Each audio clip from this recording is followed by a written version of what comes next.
раёсати вазорати корҳои дохилии тоҷикистон дар шаҳри душанбе аз боз шудани парванда нисбат ба 16 ҷавоне ки дар ташкили муноқишаи гурӯҳӣ муттаҳам мешуданд хабар дод. Дар хабар аз рӯзи 18 апрел гуфта мешавад ки дар миёни боздоштшудаҳо 2 хонандаи мактаб ва 6 донишҷӯи донишгоҳи олии тоҷикистон низ мебошанд.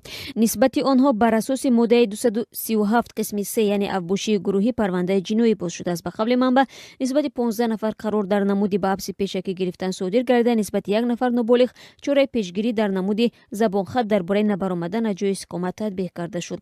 ҳодисаи занозанӣ шоми 28 март миёни ду гурӯҳ ҷавонони маҳаллаҳои гипразем ва ноҳияи рӯдакӣ бо истифода аз чӯбдасту олоти оҳанин сар зада буд. дар пайи занозании ҷавонон 9 адад мошини шахсии сокинон низ осеб дид, мегӯяд полиси Душанбе. қаблан мақомот гуфта буданд ки ду ҷавон Шоҳрух Розиқов ва Наҷибулло Баротов саркардаҳои авбошӣ ва омилони асосии занозанӣ ҳастанд.